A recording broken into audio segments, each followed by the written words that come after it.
Hey everybody, welcome back to Salvy and Quinn. This is the second episode of year 7 of Salvy and Quinn, which is just crazy.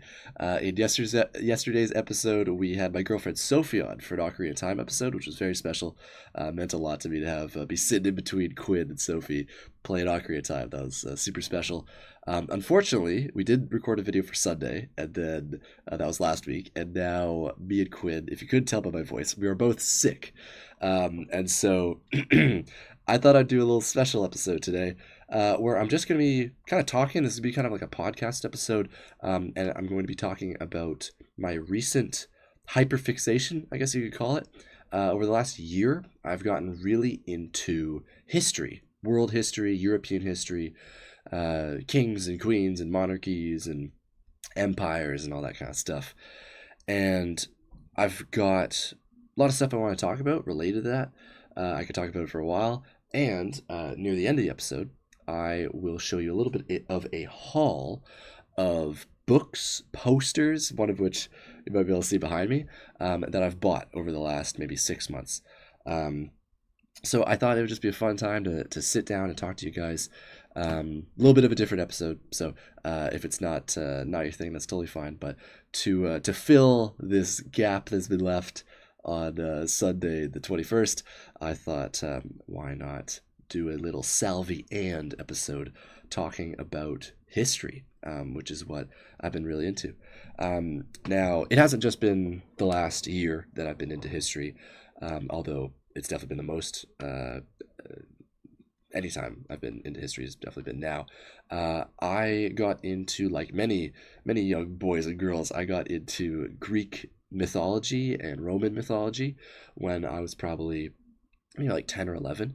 I was one of the rare few, though, to get into it before reading Percy Jackson. I know a lot of people get into Greek and Roman stuff through the Percy Jackson series, but I got into it a couple of years before I read Percy Jackson. And Percy Jackson really just kind of like, I don't know, it gave me a new aspect, more like modern perspective on these gods and goddesses and Greek mythology and a lot of the stories told by those stories.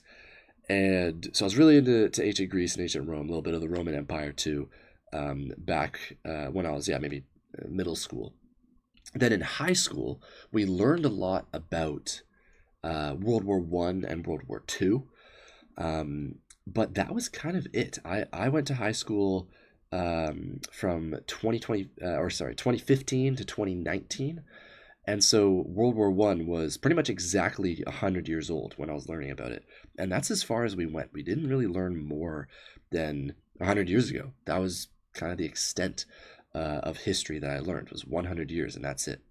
Which is, when you think about it, that's crazy. Because history it's so much deeper than just the last 100 years.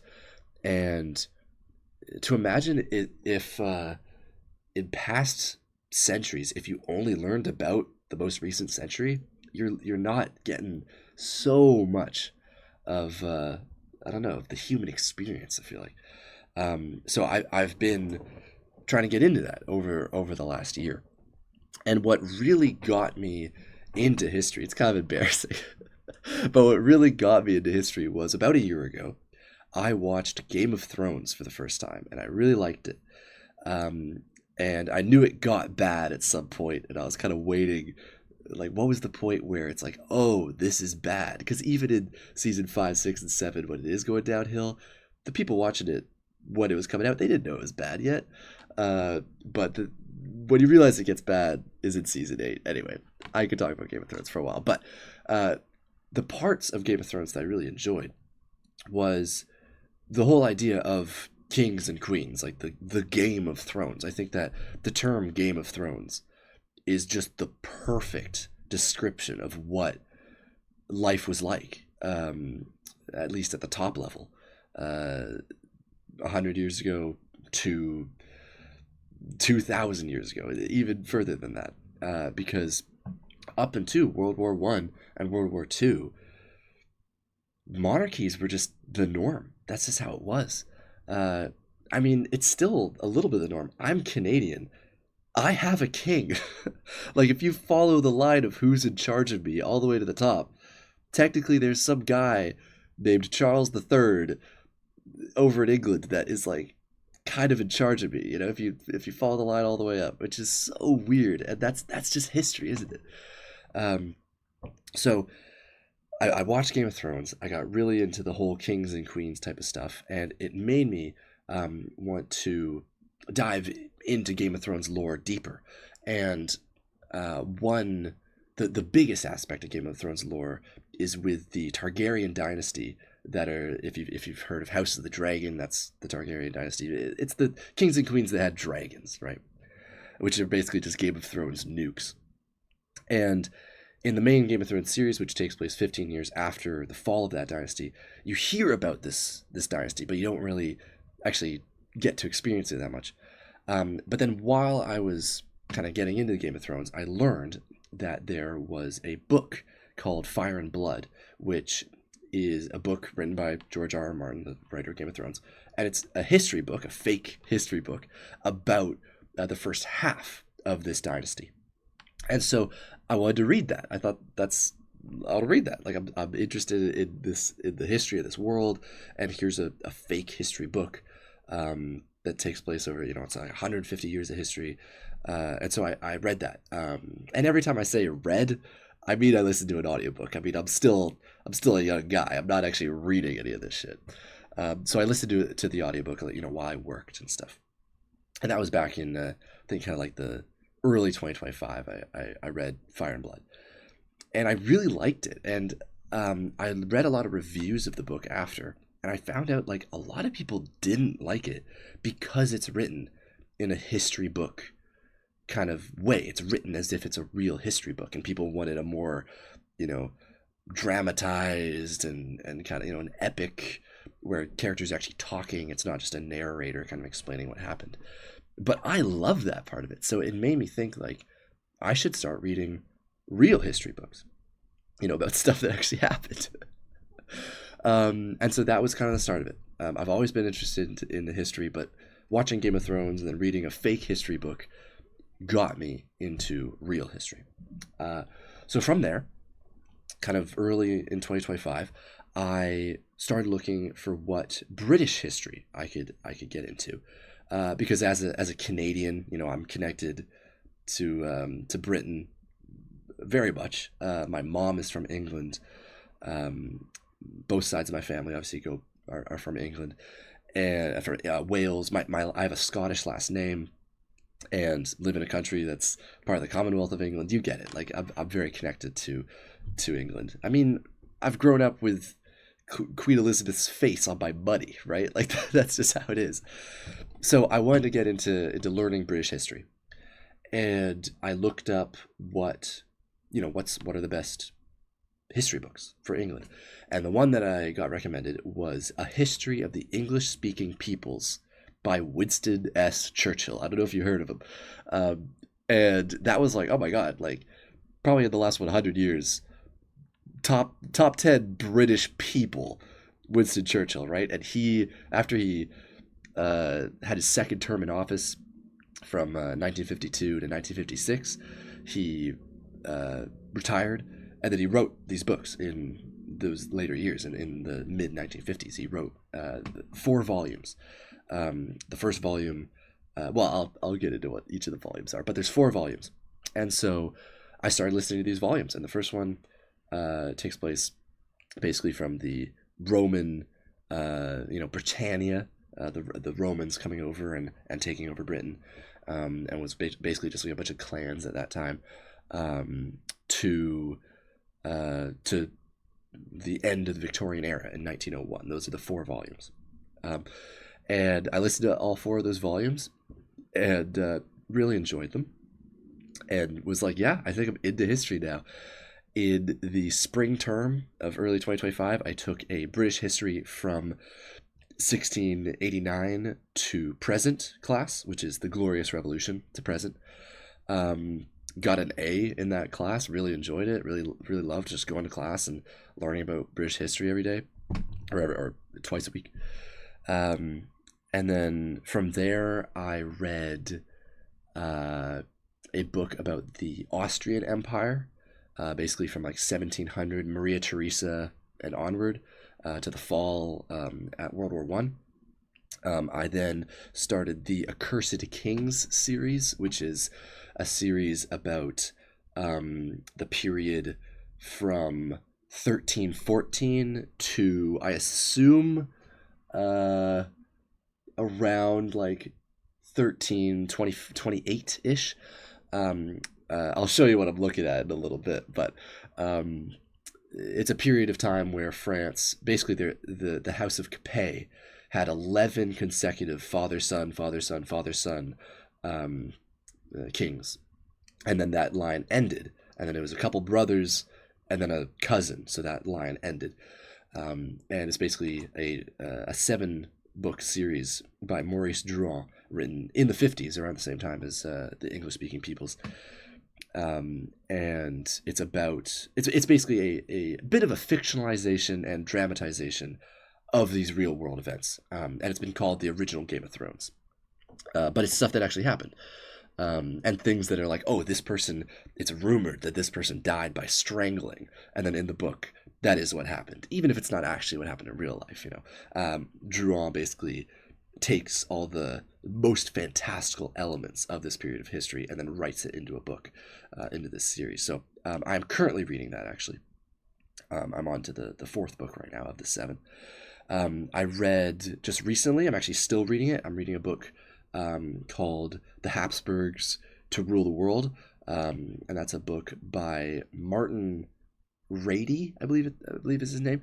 And that's a book about the Habsburgs. You might have heard of them. They're most famous nowadays for inbreeding and having a huge jaw from inbreeding. But they used to be known for ruling like most of the world. They ruled for 200 years. They ruled all of Spain, including all the New World colonial assets of Spain, as well as the Holy Roman Empire. So basically, they're known as I don't know, like the house, the people that ruled most of Europe and a lot of the world at one point in history. So I've been reading a book about them. And what else? I guess I could pull up my Audible, but right now, holy shit! I've got 8 missed calls from my girlfriend. Let me deal with that really quick. I've read 2 books by Mary Beard, SBQR, and Emperor of Rome. Those are both about Rome. And then Dynasty by Tom Holland. Not that Tom Holland. So those are a couple more. I read the Odyssey as well. I had to do that for a class, actually. But that's pretty much it. So I haven't read that many books because a lot of them are really long. A lot of these audiobooks are long as fuck. So it takes me a long time to get through them. But yeah, I've gotten into mostly Western European history, and then ancient Rome and stuff, which is also Western European history, just kind of further back. So yeah, that's kind of what I've been into for the last little while.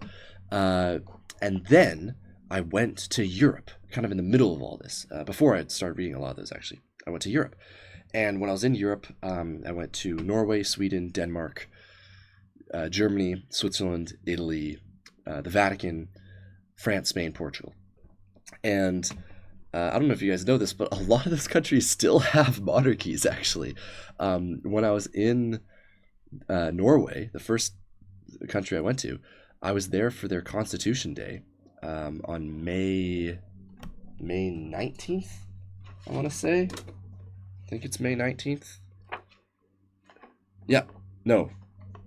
15th? 17th. May 17th. And I saw the king. He was out there. I'll put it in. I have a selfie with the king. So that even sparked my interest even more. Like there he is. There he's up there. Some old guy, Harold. Like there, right? His name's Harold. Yeah, Harold. Like that's him up there, and he was born to rule Norway. Like that's just crazy. And then I went to the palace in Sweden. I saw the throne there. I went to Denmark then, and I took a 35-minute train ride to the Roxdale, I think it's pronounced, cathedral, where all of the kings and queens of Denmark and Norway, because Denmark controlled Norway for most of Norway's history. So I saw all the kings and queens there. And I was probably one of the only people to do a trip like that, where I like got on a train by myself during my free time during the field school and like left to go to a neighboring town to see something. I don't know if anyone else did that. I did that again actually in Copenhagen as well, because I went to a rave in a tunnel that was like also 45 minutes away. So I left Copenhagen twice. One time to go party in a tunnel, and one time to go see all the dead kings and queens. Then in Germany, I don't think there's much history stuff other than like World War II. A lot of World War One and World War II talk in Germany. Switzerland, not much. Italy, in Rome, so much Roman stuff. From the moment I got in Italy, I started listening to those two Mary Beard books, audiobooks, and like as I walked around Bologna, Florence, Rome, I was listening to an ancient Rome audiobook, which was just so cool. That was such a good idea. And then went to the Vatican, saw the Pope. Here's the picture that I was like 20 feet from the Pope, the new Pope, Leo the 14th. And then France, I went to the palace that Napoleon III built in Marseille, because Marseille was the I guess you'd call it the gateway to the French Empire, being that Paris is landlocked. I mean, it has a river, but it's not on the coast. So Marseille was like the gateway to the French Empire, and so Napoleon III, the last monarch of France, he built this palace right on the entrance to the harbor, so that like anyone coming from all over the world coming to France would see his palace. But then the monarchy was overthrown before it was finished, so he never actually got to like chill out there. But and it was turned into an event space for scientists, which is pretty cool. And then in Madrid, I went to the palace, and I was only in Madrid for like 3 hours, so I ran through the palace, just room to room, just walking so fast, taking pictures of everything. I'll put in a few pictures here, but I ran through that palace because I got to it and didn't even know you were able to go in it, because I thought the king lived there, but no, they don't live there. And then in Portugal, saw a lot more kind of just like monuments and stuff, because they got rid of their monarchy like 125 years or 115 years ago. But still a lot of monuments, especially a lot of monuments to do with when they got their unification with Spain got undone in 1640. That was when that happened. So you can see how my trip to Europe really bolstered my love of history, because it was like, wow, I'm actually in it now. Because I'm from the west coast of Canada. I'm from an area of the world where things are relatively new in terms of like cities, right? Like my city was established 160 years ago, right? Like that's not that long ago in terms of world history. And so going to places that have history like this was really eye-opening, and it got me into history even more. So I think that is everything to do with me getting into history. A few more things I want to talk about before showing you my haul is a couple of things that have really grasped me, a couple of concepts that have grasped me, and things that I've learned since getting into history over the last year. Number one is just how short life is. When you're reading these books that take place over thousands of years, or maybe even just hundreds, it's like, wow, life goes so quick. I mean, if we're calling a lifetime, maybe a modern lifetime, being about 75 years, that's 3/4 of a century. I turn 25 next year. In 11 months, I turn 25. Is that the 1/3 way through my life? Maybe not. Who knows? But it's 1/4 of a century, that's for certain. And I feel like I haven't been around that long. I've not been around that long, and technology has advanced a crazy amount since 2001. Uh, for comparison, I am I was born 100 years after the Victorian era ended. Queen Victoria died in 1901. Salty B was born in 2001. There's 100 years before the Victorian era and the beginning of my life. And 100 years is not a long time, dude. Like, it's not. I'm already 25 years old in a year. I'm only 25 years old. And just one thing that history has taught me as I've learned about history is just how quick life is, and how quick 100 years is. How quick a century is. It really is. So, and I think that's something important for people to learn. Is just how quick your life is. Right? People say life is short, and they're right. And history has taught me that more than anything is how short life is. So, and I'm gonna live my life to the fullest. Like, I'm gonna do what I want to do, and I'm gonna live the way I want to live, and it'll be over sooner than later. So, history has taught me that. Another thing that history has taught me, and part of the reason why I got so into history, is how the idea of absolute monarchy, and even just monarchy in general, is, I don't know, it's just so fascinating to me. The idea of kings and queens and emperors and these people that are born into absolute power. It's just crazy. It's crazy. The idea that up until 100 years ago, I mean, let me look here. At the end of World War One, or during World War One, Austria, or a bit before it, around World War One, we'll say, Portugal, Austria, Germany, the Ottoman Empire, which is now Turkey, Romania, Bulgaria, Serbia, Russia, all of those countries got rid of their monarchy around World War One. Spain, they got it back later, but Spain around World War II got rid of their monarchy. Italy got rid of their monarchy around World War II. Greece was a little bit after World War II. And a lot of these countries, Belgium, Netherlands, England, Luxembourg, Sweden, Norway, Denmark, all the Scandinavian countries, they kind of like diminished the power of the monarch around World War II, but didn't totally get rid of them. For the most part, monarchies fell in the 20th century. That was last century. That like just happened. In terms of world history, monarchies just got rid of. Like, we just got rid of them. And we now think of the divine right of kings. We now think of that as kind of being a bit of a joke. When I was in Freiburg, I met a guy from Luxembourg, and Luxembourg has a king. They're actually technically a grand duchy, but they have a king, King Henri. And until very recently, he actually had power, and then the government passed an abortion law, and then King Henri was like, "Nah, I don't want abortion to be happening." And then they said, "Okay, we're taking away all your power," because he's a constitutional monarch, so the Constitution has all the power. He actually, flexed a little bit of his power, and then they're like, "Okay, no, we're making you completely ceremonial now." So, like, he's literally just a big joke. Like, he's just a dude. He doesn't have any power.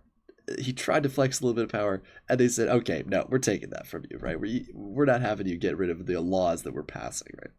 So, in the last 100 years, less than 100 years, which I've only explained in such a short amount of time, we have seen all of these major monarchies fall, or at least the power be diminished from these major monarchies. There are still monarchies. There are still monarchies around the world. The Middle East has a ton of monarchies. North Korea is a de facto monarchy. There are still monarchies around the world, of course, that do have power. But you can see where I'm saying, where the divine right of kings was like the number one law of the world for most of human history, at least the last couple thousand years, and it's only recently gotten rid of in most of the world. And that's something I've learned, in the past little bit. one thing that interests me so much about the divine right of kings is the fact, as someone who does not believe in God, does not believe in a higher power, the idea that there were hundreds, thousands of people who were born and told, hey, you were born and chosen by God to rule the world, or the kingdom. That's crazy. Like, imagine that's your life, dude. Imagine you're born, and from the moment you're born, they're like, yeah, like when your dad dies, you're gonna rule the world. It's like, what? Um, I'm a writer, and that inspires me. That inspires the fuck out of me. Like, I definitely will write a book one day that involves monarchies, involves kings and queens, um, because that's just like, that's so interesting to me. Because hey, in every line of monarchies, in every hereditary line of kings and queens, someone, someone was known as the conqueror. Right? That's just how it works.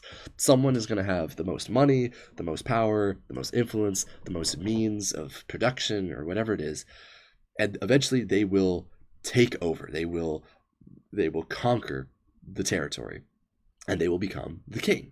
And then they will have their vassals, they will have their lords that then own sections of their kingdom, and then the lords are in control of the peasants or the serfs, and they do the manual labor for the lords, who then give money to the kings, who then govern everything, right? Like, that's how it works.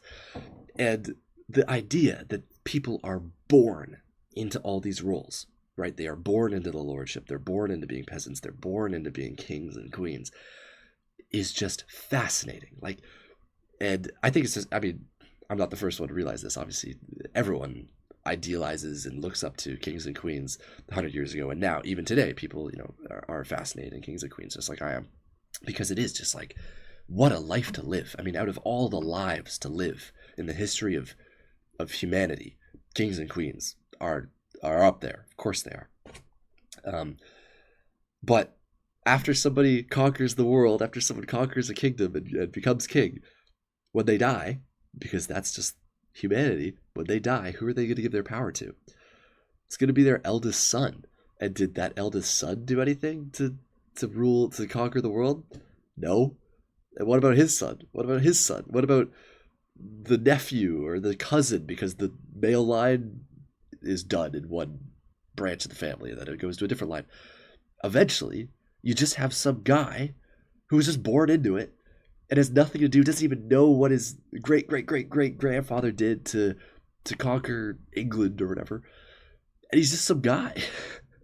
um, a lot of kings and queens are obviously killed in battle or assassinated back in the medieval ages, but you know how most modern kings and queens, I say modern, kings and queens in like the 1700s, 1800s, you know how most of them died? Obesity.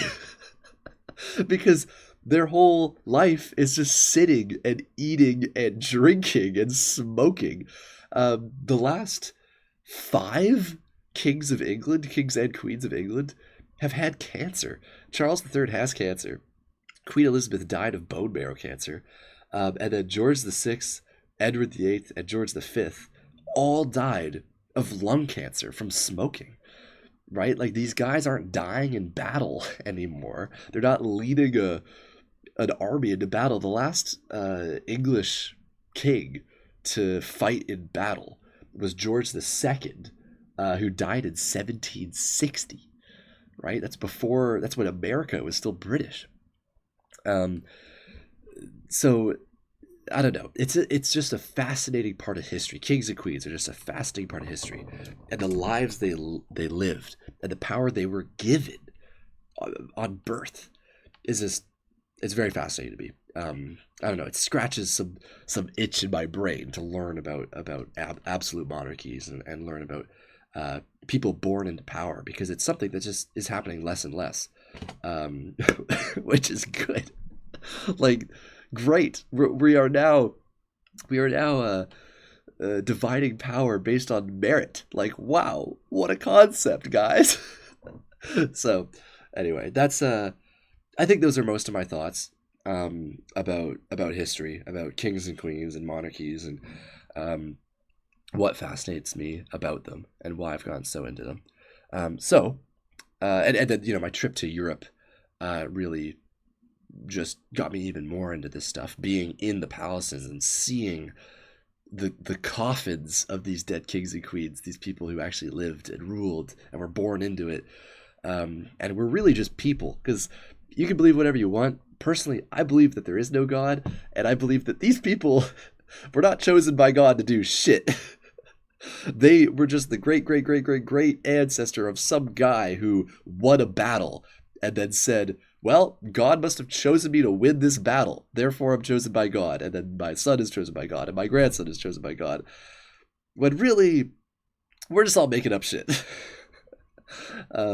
So, with that being said, I think I'll get into a little bit of my my hauls. I'm sure you've been wanting to know what I've been looking up here. You might be able to guess because I've got a poster right here.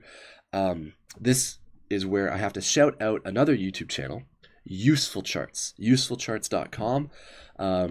His name is Matt Baker, I believe. His name's Matt Baker. Matt Baker runs a YouTube channel called Useful Charts. It's also a website, and it's a website and a YouTube channel that makes charts all about religion and world history and monarchies. And so I'll get my camera up here. Oh, I just took a photo of this. Say cheese. There we go. Hey everybody. There's the box, the microphone. So here is what I have bought. Each of these were $30 Canadian, which is a pretty good price for shipping and everything. So here we go. These are my, let me zoom out a bit. These are my European royal family north/east chart. So that's, you can see Denmark, Norway, Sweden, Russia is this. This is the end of the Byzantine Empire, which of course was the Roman Empire. Bulgaria, Poland up here, Hungary. This is Turkey, Ottoman Empire. You can see here, so this is all Sweden, Denmark. There's Norway. So I saw this guy, if it'll focus, Harold V. That's my homeboy that I got a selfie with. And then here is the royal family west chart. So this is Scotland. There is England. So we've got William the Conqueror up here, the Plantagenet kings, down to Henry VIII. I'm sure you know who that is. The Elizabethan age. There's Elizabeth. Then the period where Scotland and Great Britain, Scotland and England had the same monarch before becoming Great Britain. There's Victoria, and then down to Elizabeth and Charles there. We've got Napoleon. You can see Napoleon's influence, how he got his brother to be the King of Holland. Another one here to be, was that Prussia? And then Spain is this one. Spain and Portugal here. Here's the Holy Roman Emperors going up. There's Charles V, who was Holy Roman Emperor and King of Spain. These are all the Habsburgs, by the way. There's the Habsburg line, the Spanish Habsburgs, then down into Austria. Italy is in green. Italy was controlled mostly by the Pope and other countries as well for most of its history. And then the House of Savoy became the kings of Italy. And then I'm sure you might have caught a glance, but I've got the Roman emperor's family tree up there. So that's Caesar and Augustus going down. You can see the maps of how big Rome was, and then there's where it becomes east and west. The blue is west, the purple is east, and then east turned into the Byzantine Empire. You can see Charlemagne there, and Charlemagne is the top of the Roman family, or the European family west, and then Irene there, which is the top of the east. So these family trees, I just love these family trees. I look at these so much because it is just the best, I don't know, the best just like way to see history. I can see the timeline of history. I can see where wars are. I can see how long ages were. They are actually, they connect in the way that, like, if you just go along the line, you can see what kings and queens were ruling at the same time. So like I know George III was the King of England when Napoleon was taking over, because they're on the same kind of line as the chart, right? So while learning history, this has been an incredible tool. I got the West chart the day before I left for Europe. It arrived at my house, and I took a picture of it, and every single day I would at some point open it up and zoom into it and look at what statue I was looking at, right? When I was in Norway, I'd see the statue of some king, and I'd be like, okay, who's that? Zoom into the thing. Oh, it's this guy. Oh, and he's the grandfather of the king I saw. Oh, okay. And these charts just really help me build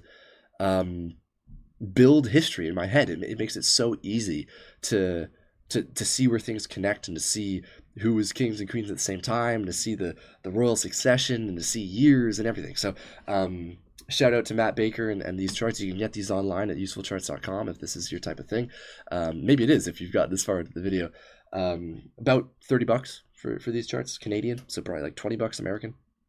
They're just so fucking cool. I love these so much. I originally just got the Roman emperors and the West chart, and then I just got the East, and this one behind me, and I'll use this just so I can show you a little bit closer, but this is the timeline of European history. You can see the map here of what Europe looked like at the time. You can see the darker spots are wars, so this is a way easier way of seeing wars. The bigger it is, the more influence they had. So like that's France during Napoleon. There's the British Empire. Here's where the Dutch were, the Dutch trading company. There's the Spanish Habsburgs. The Habsburgs are all in yellow, so you can see where they were ruling Spain, and then the Bourbons took over. I don't know. It's just great. Obviously, you can't see every detail right here, but you get the idea. And those are my posters, and I love them so much. I just lose myself looking at these posters like pretty much every day, and a great purchase. I'm gonna call for my dad. Okay, so those are my posters. I should not be talking this much. I'm sick. Those are my posters. Can you tell that the sun went down? It's got all darker. Time to get into the books that I've got. So the first two I bought when I was in Rome. I bought them both from the museum. Can't remember what it's called. It's the museum with the only actual statue of a Roman emperor from ancient times, because they thought it was Constantine the Great, but it's actually Hadrian of wall fame. So that statue is right outside. But it is this first one, A Walk Through Ancient Rome. I bought books that I actually thought I might read one day, because I don't fucking read. Like, come on, let's be real. So this one's got pictures and stuff, and it's A Walk Through Ancient Rome. I don't know. So that was my first one. And then this one, I really like this one, from Penguin Books, Historical Atlas of Ancient Rome.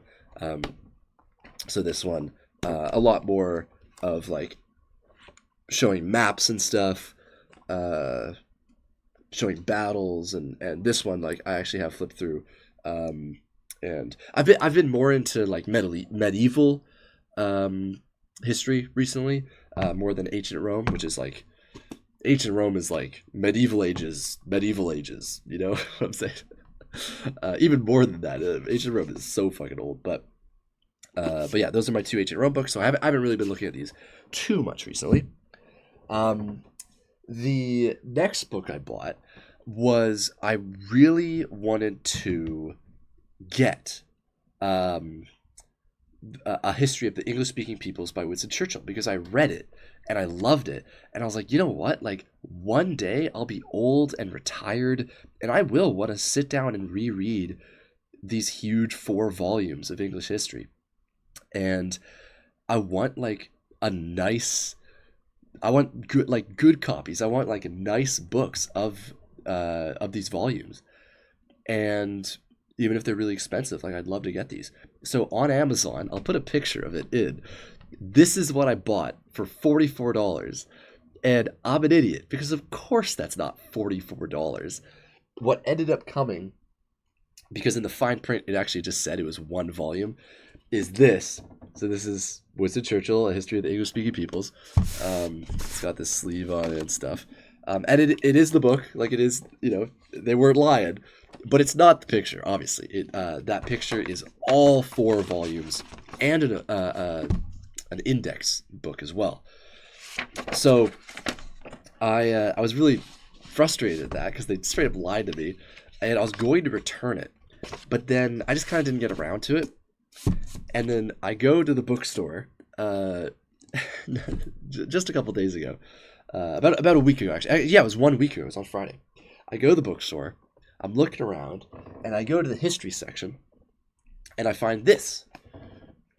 Kings and Queens of England. And it's all the kings and queens from William the Conqueror, a little bit of Scottish history in there too, obviously, but William the Conqueror all the way to Elizabeth II. And I don't know, it's just a really well done book. Lots of pictures and I don't know, just great book, really, really good coffee table type of book. And I'm gonna buy this because guess what? This was $10, $10, $10. Can you believe it? $10 for this, which was just incredible. I was like, what? On the back, it says it's supposed to be $53 Canadian, and it was 10 with no tax, because like you don't have tax on books or something. So that was crazy. $53, no tax, down to $10. So I was already feeling high on that. I was like, that's fucking awesome. I got this book for $10. Like, I can't believe it. And then I'm walking out of the store, and I walk past like the fancy book section, like the old school, nice volumes, and it's a lot of history books, obviously. And right at eye level, as I walk past, I just kind of glance.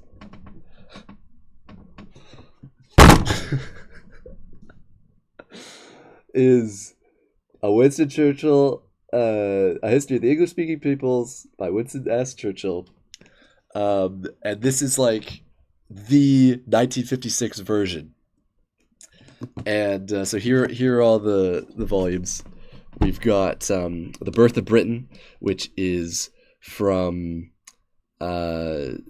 basically Britannia when Rome came to Britain, all the way up to the end of the War of the Roses, which is in the late 1400s, 1470s. So that's 1,400 years of history. Next one, The New World, is the end of the War of the Roses until the Glorious Revolution, which is 1688. Then the Age of Revolution, that is from the Glorious Revolution to the end of Napoleon, which is 1815.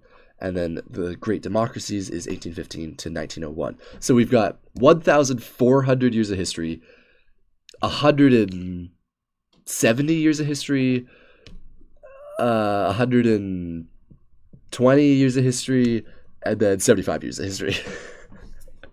But that just shows how, like, we know more that happened here. This volume is huge. This volume is huge, but we know more that happened here, so that's why these volumes are big. I'll take out one of them. So how much was this? $95 with tax, because there was tax on this one. It was exactly $100. And I thought about it. I could sell this now today. I could sell this for $100, like, no question. So there it is. So I could sell this today for $100. No question. I was trying to find this, and I was able to buy it like online for like $100 and $140 or something. So I could sell this today for $100. I'm gonna keep this for the rest of my life, at least into when I'm retired, and then one day I will sit down and I will read this. Like, I know I will. Maybe I'll even put the audiobook on and read along with it. That'd be kind of cool. But that's some real retired activities there. So then I was like, well, now I have this, and suddenly now that I have the version I actually want to keep, I've got this, and I was like, well, what am I gonna do with this? Like, do I still want to return it? Like, yeah. And then I thought, you know what? Perfect gift for my father-in-law. perfect father-in-law gift. The Birth of Britain by Churchill, like duh. So father-in-law Christmas gift, done. Because when Sophie told him I was reading Churchill, he was actually impressed, and she says he's never impressed. And he was impressed by me reading Churchill, so I'll get him the book. Maybe he's read it, but whatever. Then I went back the next day because I was like, well, that was a great haul, those two books. Maybe I missed something. So I went back to the same bookstore and I found another $10 banger. This book, if you know your history, you'll know who it's about. It's about the Habsburgs. So this is a book about the Habsburgs, basically their whole history, and it's got pictures and stuff. It's not like the Churchill book. It's not like an official like volume and stuff. It's got pictures and stuff. But this is another $10 book, like no tax, $10. I had a $13 burrito after I got this book. Like this book was cheaper than the food, right? Like, so yeah, another great find. And then last but not least is the last thing, I promise, the last thing I'm gonna buy from Matt Baker of usefulcharts.com. I bought his Timeline of World History book, which comes with a poster of world history. And this just shows like how, I don't know, you kind of realize how long history is. Ugh. Like, here's the poster, and you can see like the Roman Empire is like halfway through it. I mean, Queen Victoria is like here on it. Not even. Queen Victoria is like here. Like, I don't know. History's pretty long. I don't know if you guys know that. But anyway, this whole book is just filled with charts and information on kind of the complete world history, like from the beginning of writing all the way to now. So all sorts of oh yeah, and it comes with fold out charts. So here's make sure I don't like rip anything. So there's like a fold out chart of European history, different from this one, because this one is just like 1300 to present, and this one goes further back than that. But yeah, so I bought this book, and this was like I think this was like $40 or something. So it's actually more expensive than the posters, but it's got way more information than the posters. So I still haven't really had a chance to flip through this. But altogether, all of this stuff, these posters, these books, everything, it was probably like maybe just over $300 Canadian. Like that's it. Like that's all I've spent on all this stuff. And I feel the reason why I wanted to make this video now is because I do feel very satisfied with all this stuff. I've got the posters. I've got some books about, you know, Holy Roman Emperors, British kings and queens, the Winston Churchill books that I'm going to keep for the rest of my life. Like all these books, I feel very satisfied with what I got, and I don't really want to get more. The only one maybe that I'd get is something on France. I think maybe I'd get a book, The Kings and Queens of England. Maybe I'd get a book, The Kings and Queens of France. Like that'd be something I would do. But yeah, that's my haul, my history haul of the past year, and something I've just been really interested in. I've talked about it a little bit to friends and family. I mean, my parents, Quinn, Sophie, I've showed them my posters, and they all look at it like, oh, wow. So I get it's a lot, but definitely been a recent hyperfixation of mine, and one I don't think I've got a lot more audiobooks to read. I'm very excited to read them.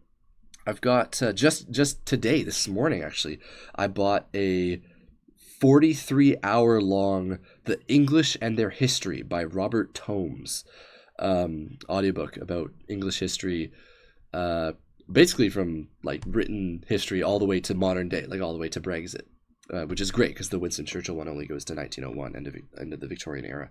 I've also got Europe by Norman Davis, which is 61 hours, 48 minutes.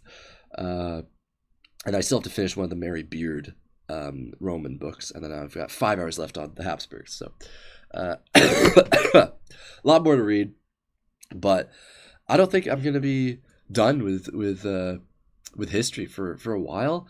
And as I get older, I might get even more into. I mean that's the thing with history; it's so broad. I've been focused on like British history, French history, Holy Roman Emperors, But I want to learn about like the Crusades. I want to learn about the Crusades, Russian monarchy. I want to learn about that. Uh, Asian history, Middle Eastern history. Like, there's just so much to learn, and I'm so excited to spend my time on Earth learning about time on Earth. So, thanks for watching, everybody. Hope you enjoyed this podcast episode of Salvy and Quinn. Here's to year 7 of Salvy and Quinn. Lucky number 7. We'll be back with your regularly scheduled Ocarina of Time episode on Wednesday. And I hope you enjoyed the year 6 video. It's really fun to make. Much different than the other ones. It was much longer. I did a bunch of songs and stuff. So I hope you enjoyed that.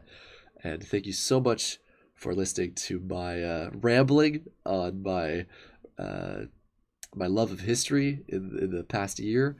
And yeah, we'll see you in the next one. Thank you so much for watching. Bye. Sorry, what did I say? I'm like, hey, what's up? Goodbye.